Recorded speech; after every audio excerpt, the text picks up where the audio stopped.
حضرت عثمان کا چونکہ میں رشتہ دار ہوں، بنو امیہ سے میرا تعلق ہے، حضرت عثمان بھی بنو امیہ کے تھے، تو حکومت پہ دباؤ ڈالا جائے کہ حضرت عثمان کے قاتلوں کو چوک پر لٹکایا جائے۔ یہ گڑبڑ یہاں سے شروع ہوئی ہے۔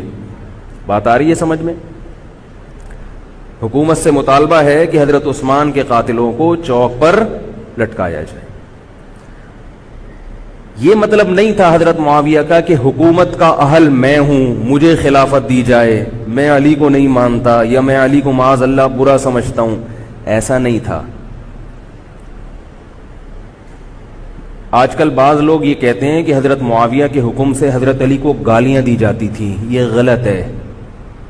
یاد رکھو عربی کے لفظ کا ترجمہ اردو میں، یہ بہت سے لوگ نا ان کو عربی زبان سے ذرا بھی واقفیت نہیں ہے، چھوٹے چھوٹے بچے آ کے بیٹھ گئے ہیں۔ عربی میں کسی پر اعتراض کرنا، اس کی پالیسیوں کو غلط قرار دینا، اس کو بھی سب و شتم کہا جاتا ہے۔ اردو میں ہر جگہ اس کا ترجمہ گالیاں نہیں ہوتا، گالیوں کا مطلب تو ہمارے ہاں کچھ اور سمجھا جاتا۔ آپ کسی پر اعتراض کر رہے ہو، اس کو تو سب و شتم کہا جائے گا۔ سب و شتم میں گالیاں بھی آتی ہیں، کسی کی پالیسیوں سے اختلاف کرنا، اس کی رائے پر رد کرنا، یہ بھی آتا ہے۔ لیکن اردو میں گالی کا مطلب برا لفظ ہے، گالی کوئی شریف آدمی نہیں دیتا۔ خیر، میں یہ عرض کر رہا تھا کہ حضرت عثمان رضی اللہ تعالی عنہ کے قاتلوں سے قصاص کا دعا کریں میں جلدی سے اس موضوع کو سمیٹ کے آج ختم کر دوں۔ حضرت عثمان کے قاتلوں سے قصاص لیا جائے۔ حضرت علی رضی اللہ تعالیٰ عنہ کا موقف یہ تھا کہ مدینہ میں حضرت عثمان کے قاتلوں کا جو ٹولہ ہے وہ اتنا مضبوط ہے کہ اگر میں نے ان سب کو پکڑ پکڑ کے لٹکانا شروع کر دیا تو مدینہ میں امن و امان کی صورتحال خراب ہو جائے گی۔ حکومت بھی دہشت گردی کے خلاف جب ایکشن لیتی ہے تو یہ سوچتی ہے نا کہ دہشت گردوں میں کتنی پاور ہے، تمیز سے، طریقے سے۔ اب یہ ایک اختلاف تھا جو بڑھنا شروع ہو گیا۔ اس اختلاف کے پیچھے نہ حکومت کی لالچ، نہ پیسے کی لالچ، نہ دولت، یہ سب الزامات ہیں اسلام دشمنوں کے جو انہوں نے صحابہ پر لگائے ہیں۔ نہ حضرت علی پر کوئی الزام لگایا جا سکتا ہے اس مسئلے میں، نہ حضرت معاویہ پر۔ رائے کا اختلاف ہے، رائے کا اختلاف۔ ابتدا میں حضرت معاویہ کے ساتھ بہت سارے صحابہ تھے، میں یہ تو نہیں کہہ رہا زیادہ، بہت سارے صحابہ، جن میں حضرت عائشہ رضی اللہ تعالی عنہا بھی تھی۔ بعد میں حضرت عائشہ رضی اللہ تعالی عنہا کا موقف تبدیل ہو گیا جب انہوں نے دیکھا کہ اس سے مسئلہ حل ہونے کے بجائے اور بگڑ رہا ہے۔ تو حضرت معاویہ نے حضرت علی کی بیعت سے انکار کیا، کہا کہ جب تک حضرت عثمان کے قاتلوں کو چوک پہ نہیں لٹکایا جاتا میں آپ کے ہاتھ پہ بیعت کرنے کے لیے تیار نہیں ہوں۔ یہ حضرت معاویہ کی رائے تھی۔ حضرت علی کی رائے یہ تھی کہ میرے لیے یہ فی الحال ممکن نہیں ہے، لہذا، اور اس سے ہو کیا رہا ہے، حکومت دو حصوں میں ڈیوائیڈ ہو رہی ہے۔ ان کی رائے یہ تھی کہ حضرت معاویہ رضی اللہ تعالی عنہ کو اپنے اس مطالبے سے دستبردار ہو کر میرے ہاتھ پہ بیعت کر لینی چاہیے۔ اور قرآن کا حکم ہے وَإِن طَائِفَتَانِ مِنَ الْمُؤْمِنِينَ اقْتَتَلُوا فَأَصْلِحُوا بَيْنَهُمَا فَإِن بَغَتْ إِحْدَاهُمَا عَلَى الْأُخْرَى فَقَاتِلُوا الَّتِي تَبْغِي حَتَّى تَفِيءَ إِلَى أَمْرِ اللَّهِ، کہ اگر مسلمانوں کا کوئی فریق بغاوت پہ اتر آئے، حکومت وقت سے لڑائی کرے، قاتل التی تبغی، تو جو طبقہ حکومت کو تسلیم نہیں کر رہا یا حکومت کے خلاف بغاوت کر رہا ہے اس سے قتال کرو۔ حضرت علی کا موقف یہ تھا کہ قرآن مجید کی یہ آیت مجھ سے مطالبہ کر رہی ہے کہ جو لوگ میرے ہاتھ پہ بیعت نہیں ہو رہے جبکہ میری خلافت قائم ہو چکی ہے، تو میں مسلمانوں میں تاکہ اختلاف اور انتشار نہ ہو، میں اس فریق کو تلوار کے زور سے بیعت کرنے پر مجبور کروں۔ بات آ رہی ہے سمجھ میں کہ نہیں آ رہی ہے؟ آج تو پولیس بھی نہیں بلا سکتے، موبائل ہی نہیں ہے بھائی، بند پڑے ہوئے، ورنہ میں پولیس بلوا لیتا آج آپ کو بات سمجھانے کے۔ لیکن میں کہتا ہوں کہ میں پولیس اگر بلواتا، اگر پولیس ہی کو سمجھ میں نہیں آئی، یہ بھی تو بڑا مسئلہ ہے۔ خیر، تو حضرت علی کا موقف یہ تھا، حضرت معاویہ کا موقف یہ تھا کہ حکومت کے خلاف بغاوت غلط ہے نا، جس کو حکومت مان لیا ہو، جب تک میں نے خلیفہ مانا ہی نہیں ہے تو میرا یہ عمل بغاوت نہیں کہلائے گا. یہ اختلاف رائے ہے، اور یہ اختلاف صحابہ میں بھی ہوا ہے، تابعین میں بھی ہوا ہے، ائمہ مجتہدین میں بھی ہوا ہے، اور آج تک ہوتا آ رہا ہے. اس قسم کے اختلافات مکمل ختم نہیں ہو سکتے. یہ صحابہ میں بھی ہوا ہے. قرآن و حدیث کو سمجھنے کا اختلاف کہا جاتا ہے اس کو. اور اس اختلاف کے بارے میں نبی صلی اللہ علیہ وسلم کی صحیح حدیث ہے، اذا اجتہد المجتہد فإن اصاب فله اجران وإن اخطأ فله اجر واحد. جب کوئی مجتہد اجتہاد کرتا ہے، کیا مطلب؟ قرآن و حدیث کو سمجھنے کی کوشش کرتا ہے، اگر وہ صحیح نتیجے پر پہنچ جائے تو اس کو 2 اجر ملتے ہیں، اگر غلط نتیجے پر پہنچے تو بھی 1 اجر ملتا ہے اس کو، اس لیے کہ اس کے بس میں جو تھا وہ اس نے کر لیا. اب پیغمبر تو موجود نہیں ہے جو آگے بتائیں گے کہ یہ صحیح کر رہا ہے، یہ غلط کر رہا ہے. میں نے اپنے ایک استاد سے ایک مرتبہ پوچھا کہ حضرت یہ علماء میں جب اختلاف ہوتا ہے کسی مسئلے میں تو عوام بڑی پریشان ہوتی ہے، کیا کریں ہم؟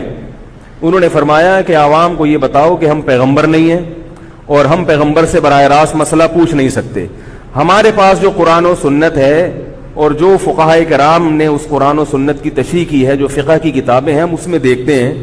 اب اس میں 2 علماء کی رائے میں اگر اختلاف ہو جائے تو اس اختلاف کو ختم کرنے کا ہمارے پاس کوئی راستہ نہیں ہے. نبی ہوتے تو ہم پوچھ لیتے، جب راستہ نہیں ہے تو بھائی اللہ کے نبی نے فرما دیا کہ جو تمہارے بس میں ہے وہ کر لو. اگر درست بات تک پہنچ گئے ڈبل اجر، نہیں پہنچے تو بھی اجر. اس میں ہمیں بتا دیا کہ اسلام پر عمل کے لیے اتنا کافی ہے کہ جو تمہاری استطاعت میں ہے وہ کر لو. نہیں آئی بات سمجھ میں؟ اب یہ اختلاف چھوٹے مسائل میں بھی ہو سکتا ہے اور بڑے مسائل میں بھی ہو سکتا ہے.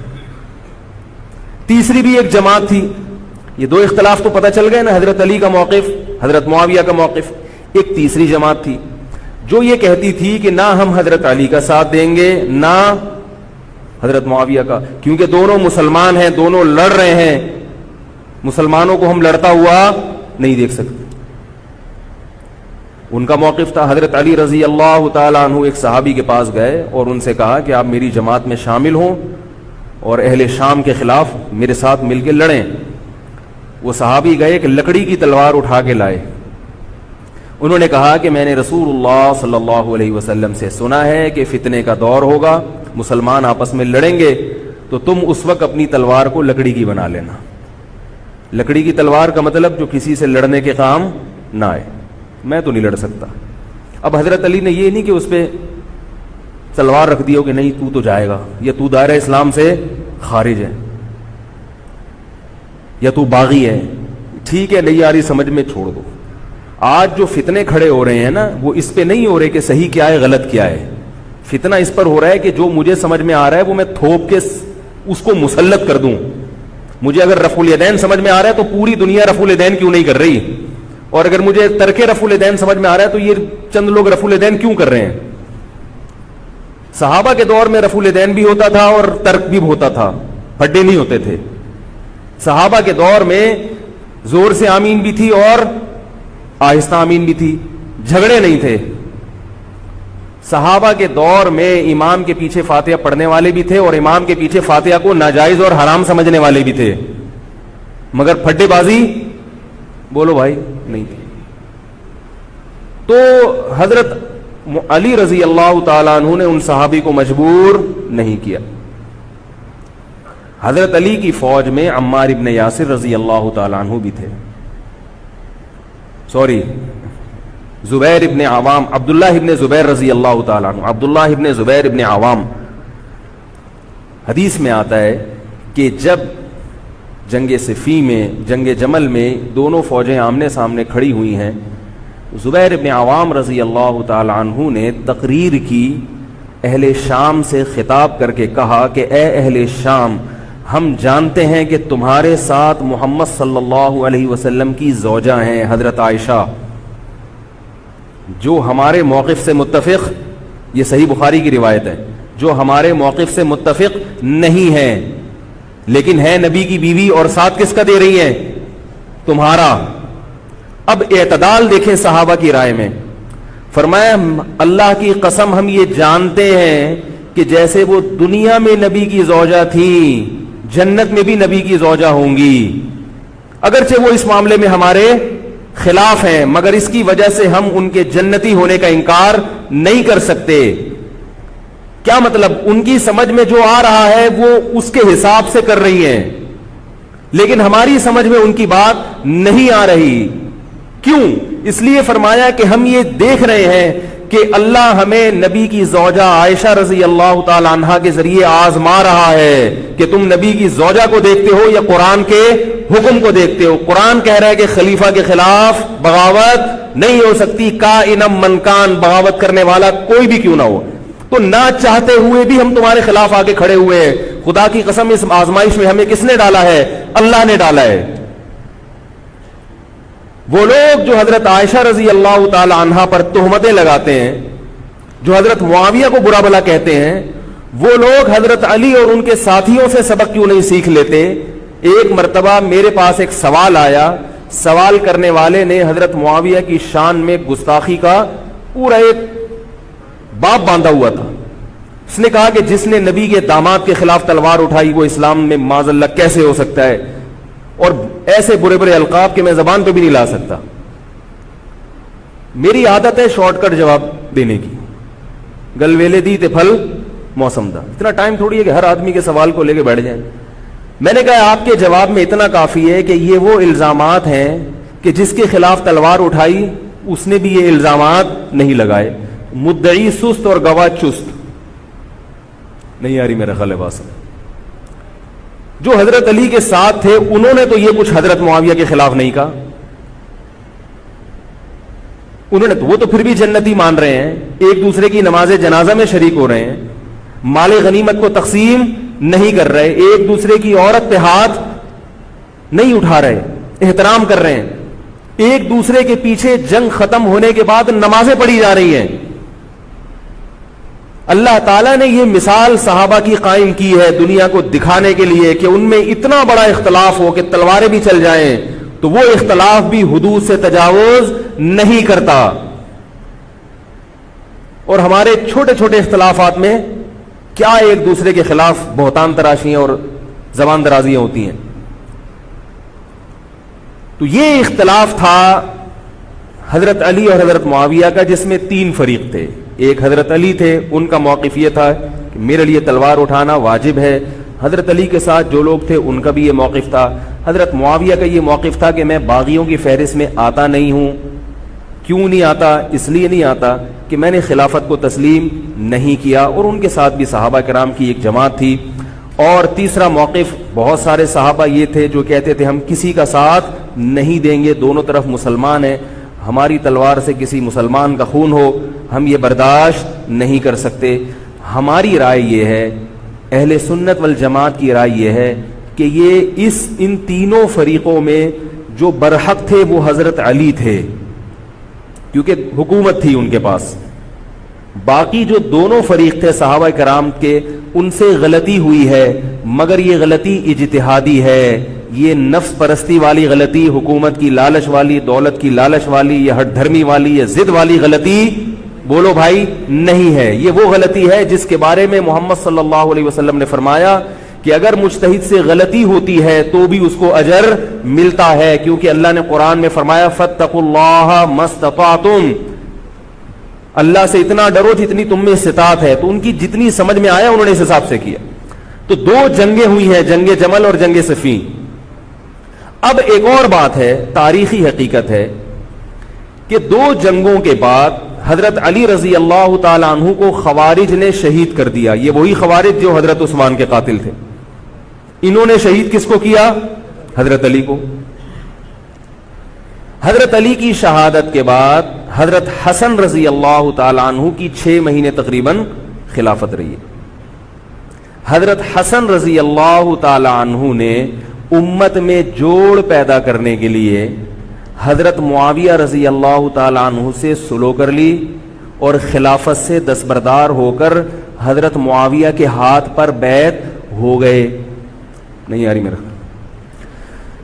پولیس کو فون کریں یار، بہت اہم بات ہے یہ، اس کو اچھی طرح سمجھ لیں، اللہ کرے سمجھ میں آ جائے۔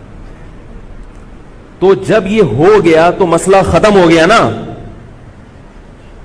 لوگوں نے حضرت حسن سے کہا, یہ میں بالکل مستند روایتیں پیش کر رہا ہوں, اس کے سب کے حوالے ہیں, اور بہت ایسا نہیں ہے کہ تاریخ کی کتابوں کے, یہ احادیث کی کتابوں کے سے پیش کر رہا ہوں. حدیث کا جو معیار ہے وہ تاریخی کتب سے بہت زیادہ ہوتا ہے.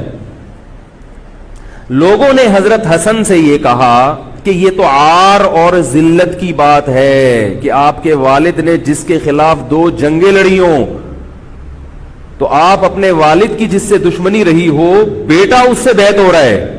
ہمارے ہاں اس کا تصور ہے. سیاسی لوٹے ہمارے یہاں بہت ہیں, مگر وہ بھی دنیاوی مفاد میں دائیں بائیں لڑکتے ہیں. آخرت کی خاطر کوئی اپنے ہوتے سے دستبردار ہو جائے, یہ نہیں ہوتا.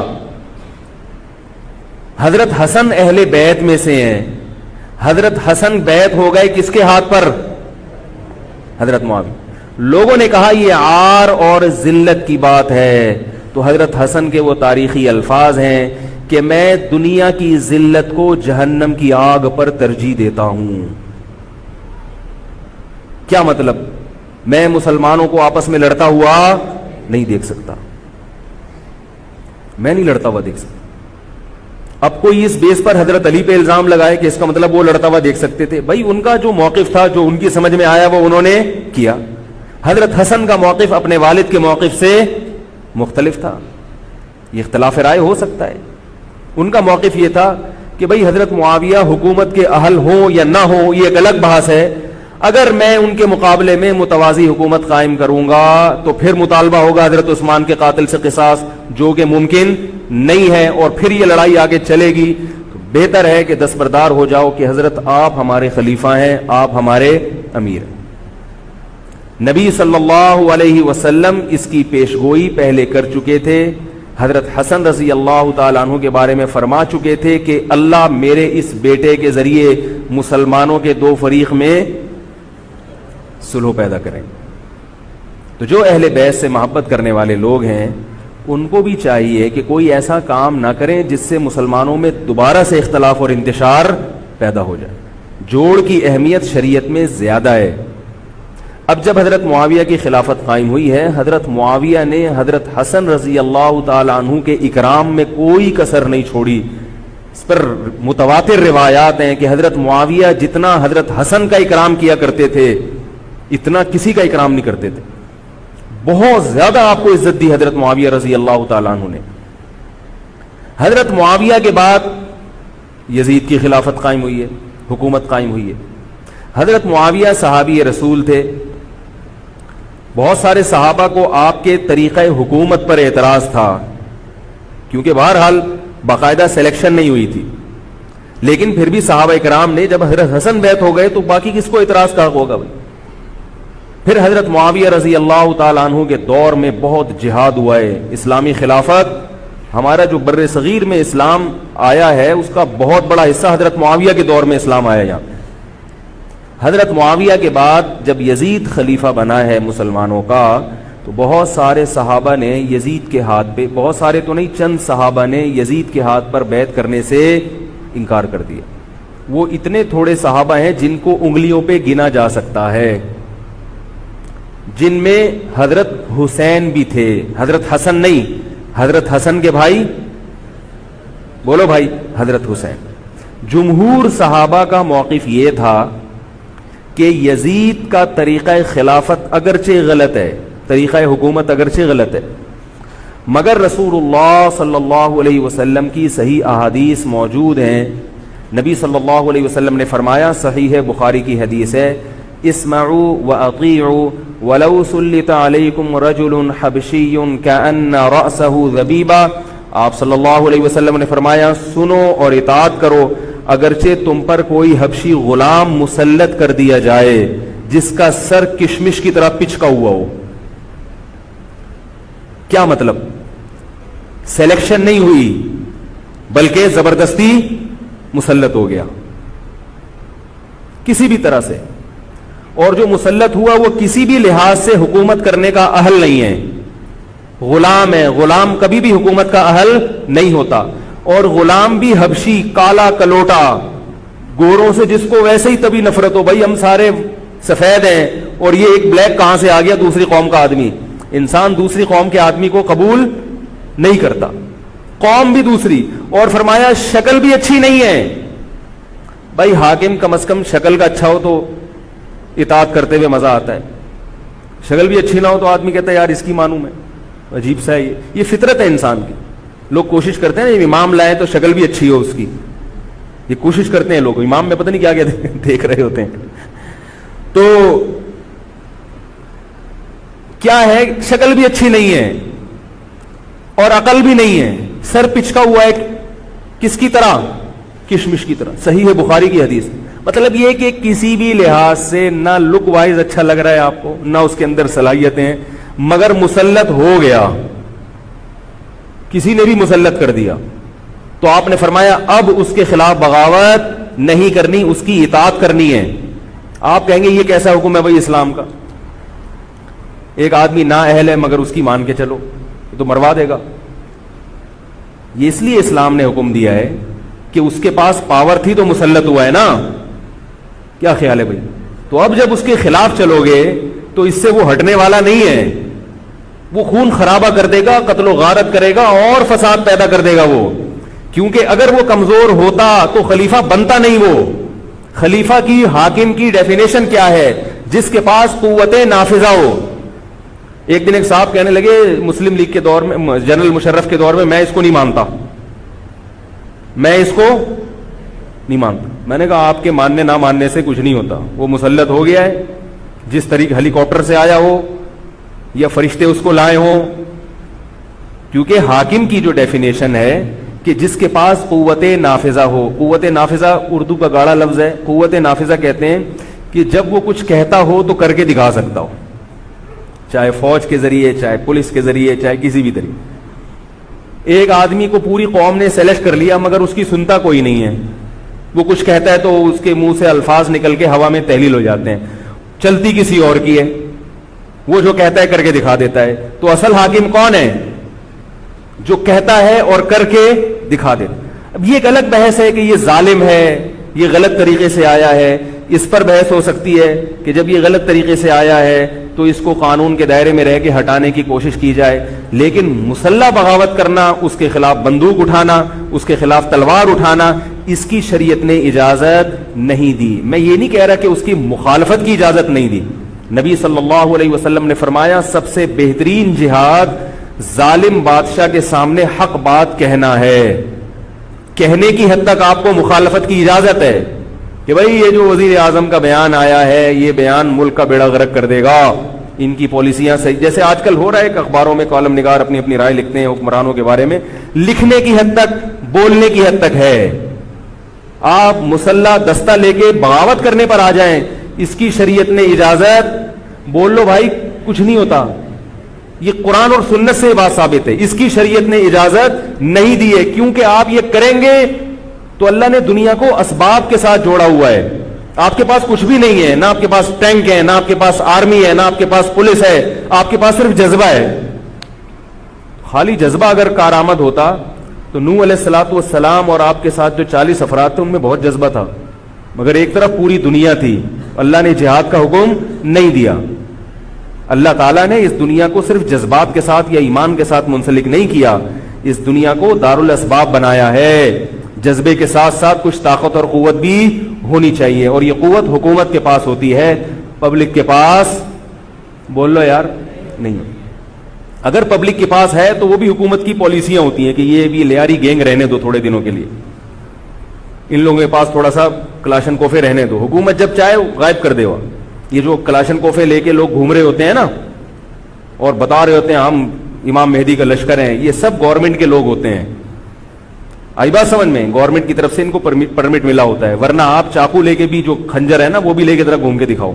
تو جو بھی امام مہدی کا لشکر کا دعویٰ کر رہا ہے اور کہہ رہا ہے میں یوں کر دوں گا, میں یوں کر دوں گا, میرے ساتھ آ جاؤ, تو سمجھ لو گورنمنٹ نے اس کو خود ہی بٹھایا ہوا ہے. اور بعض دفعہ حکومت اپنی مخالفت کے لیے بھی بندے بٹھا دیتی ہے. یہ ایجنسی والے بڑے ہوشیار ہوتے ہیں, یہ اپنی مخالفت کے لیے پبلک بندوں کو خرید کے بٹھاتے ہیں کہ تم آرمی کے خلاف اور ایجنسیوں کے خلاف تقریریں کرو اور جہاد کا اعلان کرو. اس کا نتیجہ کیا نکلتا ہے؟ جو جو جہاد کے اعلان میں ان کے ساتھ ہوتے چلے جاتے ہیں ان کے نام ایجنسیوں کے پاس پہنچ جاتے ہیں.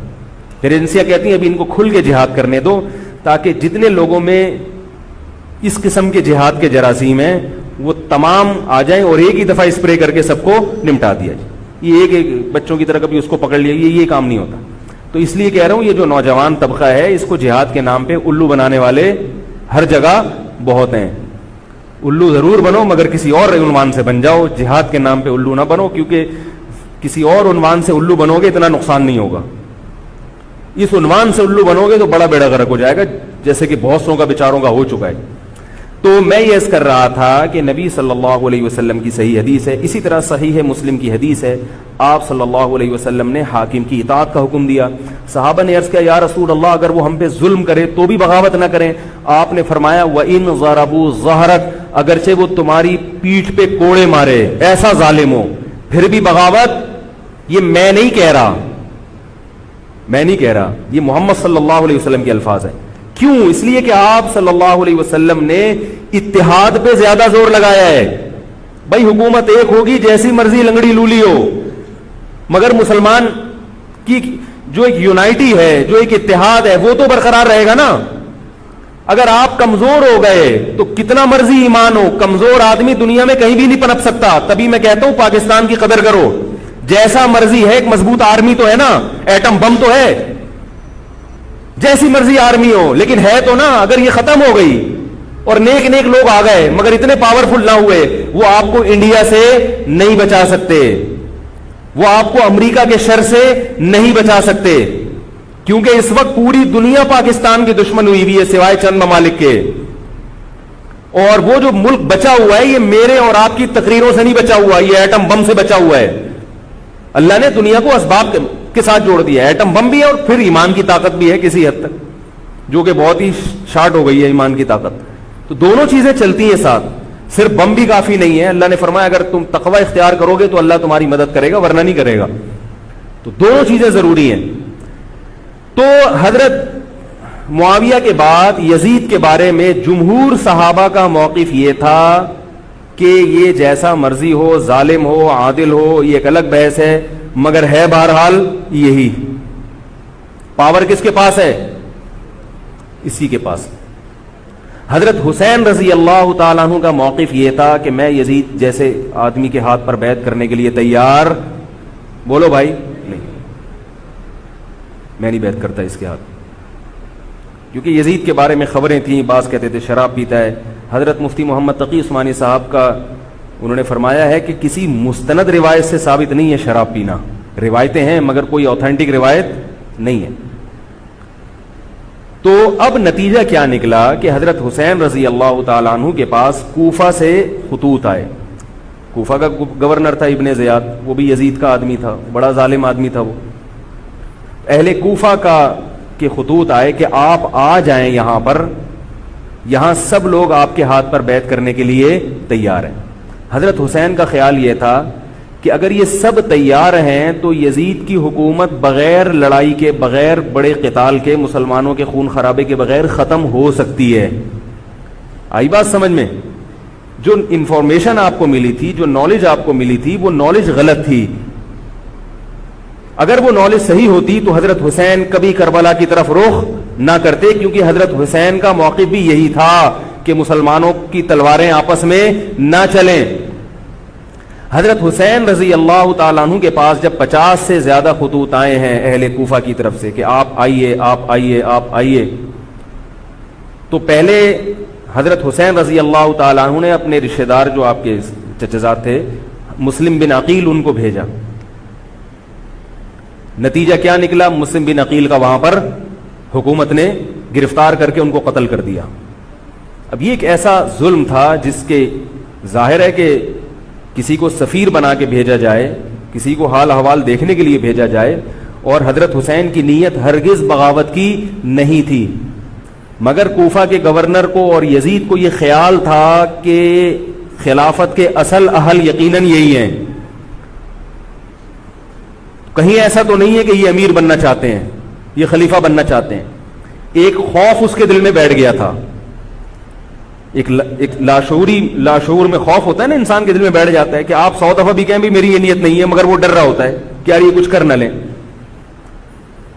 تو جب مسلم بن عقیل کو شہید کیا گیا، حضرت حسین رضی اللہ تعالی عنہ جا چکے تھے.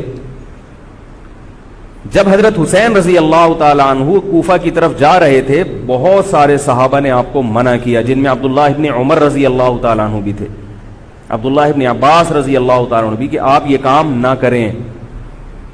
بعض نے تو کہا کہ ہمیں آپ کی شہادت کا یقین ہے، کیونکہ جس حالات میں آپ جا رہے ہیں حکومت یہ سمجھے گی کہ بغاوت کرنے آ رہے ہیں، لہذا وہ آپ کو کیا کرے گی، اس بیس پہ قتل نہیں کرے گی کہ آپ نواسہ رسول ہیں، کیونکہ وہ بھی مسلمان تھے. اس بیس پہ قتل کرے گی کہ آپ کی نیت کیا ہے، حکومت کے خلاف بغاوت. تو ان کے پاس ایک اپنے آپ کو برحق ثابت کرنے کے لیے ایک دلیل ہوگی کہ حکومت کا باغی جو بھی ہو اسے کیا کر دو، قتل. رسول اللہ صلی اللہ علیہ وسلم نے فرمایا، صحیح حدیث ہے، کہ جب مسلمان کسی ایک امیر پہ جمع ہو جائیں تو اس کے خلاف جو بھی اٹھے، نبی نے فرمایا اس کو قتل کر دو، کائنم من کان، چاہے وہ اس کے خلاف اٹھنے والا کتنا ہی نیک کیوں نہ ہو. یہ حدیث کے الفاظ ہیں. حضرت حسین کا موقف یہ تھا کہ میں نے ابھی تک یزید کی خلافت اور حکومت کو تسلیم نہیں کیا، لہذا میں اس وعید میں داخل نہیں ہوں. اب ہوا یہ کہ حضرت حسین رضی اللہ تعالی عنہ جب گئے ہیں اور کربلا کے مقام پہ پہنچے ہیں تو وہاں آپ رضی اللہ تعالیٰ عنہ کو مسلم بن عقیل کی شہادت کا بھی پتہ چلا، اور اندازہ ہوا، میں بہت شارٹ کر کے سنا رہا ہوں، اندازہ ہوا کہ حالات ایسے نہیں ہیں جیسے میں سمجھ رہا تھا. عبید اللہ جو ابن زیاد تھا بدبخت، اس نے حضرت حسین کو یہ کہا کہ بغیر کسی شرط کے حضرت حسین کو گرفتار کر کے لاؤ اور میرے ہاتھ پر بیعت کراؤ. یہ رسول اللہ صلی اللہ علیہ وسلم کے نواسے کی توہین تھی کہ آپ صلی اللہ علیہ وسلم کے نواسے ہیں اور ان کے ساتھ ایسے معاملہ کیا جائے جیسے ایک عام شخص کے ساتھ معاملہ کرتے ہیں. ان کو گرفتار کر کے معاذ اللہ گھسیٹ کے لاؤ اور میرے ہاتھ پر بیعت پر کیا کرو، ان کو مجبور کرو. حضرت حسین رضی اللہ تعالیٰ عنہ کا کربلا کے میدان میں موقف یہ تھا کہ میں اگر بیعت ہوں گا تو ڈائریکٹ یزید کے ہاتھ پہ بیعت ہوں گا جو مسلمانوں کا خلیفہ ہے، ابن زیاد کے ہاتھ پر بیعت نہیں ہوں گا. یہ بھی اس تاریخ کا ایک اہم پہلو ہے کہ حضرت حسین نے کوفہ جانے کا ارادہ ترک کر دیا اور کربلا سے شام جانے کا آپ رضی اللہ تعالیٰ عنہ نے ارادہ کر لیا. اور بعض مورخین نے لکھا ہے کہ حضرت حسین جو واپس آ رہے تھے تو وہ کربلا سے گزر رہے تھے، وہ واپسی کا راستہ ہی شام کا راستہ ہے. نہیں یاری بات میرا خیال ہے سمجھ، وہ جس ٹریک پر چل رہے تھے وہ راستہ کون سا ہے، وہ شام کو جاتا ہے. یہ اس کی علامت ہے کہ آپ یزید سے ملاقات کے لیے، مذاکرات کے لیے تیار بولو بھائی ہو چکے تھے کہ میں خود براہ راست یزید سے مل کے حال احوال دیکھتا ہوں، اگر مجھے سمجھ میں آئے تو میں اس کے ہاتھ میں بیعت ہو جاؤں گا. حضرت حسین رضی اللہ تعالی عنہ کا مقصد حکومت کے خلاف تلوار اٹھانا بولو بھائی نہیں تھا، ورنہ وہ اس کے لیے تیار نہ ہوتے. مگر جو ابن زیاد تھا اس نے حضرت حسین رضی اللہ تعالی عنہ اور آپ کے ساتھ جتنے اہل بیت تھے ان پر ظلم یہ کیا اس بدبخت نے کہ اس نے انہیں شام جانے کا راستہ نہیں دیا اور اس میں اپنی توہین محسوس کی کہ میرے ہاتھ پر بیعت کیوں نہیں ہو رہے، اور لشکر بھیجا جس لشکر نے چاروں طرف سے حضرت حسین رضی اللہ تعالیٰ عنہ کو گھیرا. حضرت حسین نے کہا کہ میں عزت کی جو موت ہے اس کو ذلت کی زندگی پر ترجیح دیتا ہوں. کوئی بھی غیرت مند ہوتا تو اس وقت یہی کرتا کہ بھئی جب میں اپنے دعوے سے بھی دستبردار ہو گیا اور میں شام جانے کے لیے بھی تیار ہو گیا، اب میرا راستہ روکنے کی کیا حقیقت ہے. اللہ تعالی کوفہ کے گورنر کے ذریعے حضرت حسین کا قتل کروانا چاہتے تھے تاکہ اس کی بدبختی ساری دنیا کے سامنے ظاہر ہو جائے. اگر حضرت حسین پھر بھی تلوار چلاتے، پھر بھی لڑتے، تو حضرت حسین پر یہ الزام لگایا جا سکتا تھا کہ معاذ اللہ آپ باغیوں میں ہیں. تو اللہ تعالیٰ نے اپنے نبی کے نواسے کو اس الزام سے محفوظ رکھا اور آپ نے لڑائی کا ارادہ ترک کر دیا. حضرت حسین نے کربلا کے میدان میں جو لڑائی لڑی ہے وہ اقدامی لڑائی نہیں تھی، وہ دفاعی لڑائی تھی. دیکھو جب حکومت آپ کو گھیر لے چاروں طرف سے، آپ کہیں ٹھیک ہے بھائی میں لڑائی سے دستبردار ہوتا ہوں، مجھے میرے گھر جانے دو. حضرت حسین کا ایک مطالبہ یہ بھی تھا کہ یا تو مجھے واپس جانے دو مدینہ، میں جہاں سے آیا ہوں وہیں جا رہا ہوں واپس، مکہ جانے دو یا مدینہ جانے دو. ان کا ایک مطالبہ تھا کہ نہیں، ان کو گرفتار کر کے لاؤ اور زبردستی ہمارے ہاتھ پر بیعت کراؤ. یہ ظلم تھا. نتیجہ کیا نکلا ہے کہ کربلا کے میدان میں آپ کو گھیر کر آپ کو بھی شہید کر دیا گیا، اور جتنے اہل بیت تھے مرد سوائے امام زین العابدین کے جو حضرت حسین رضی اللہ، حضرت حسن کے بیٹے تھے، ان کے علاوہ جتنے بھی اہل بیت تھے ان سب کو قتل کر دیا گیا.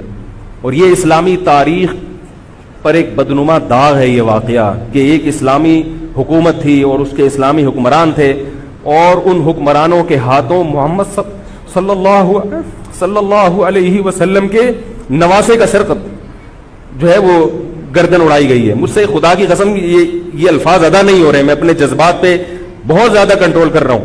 وہ منظر کیا ہوگا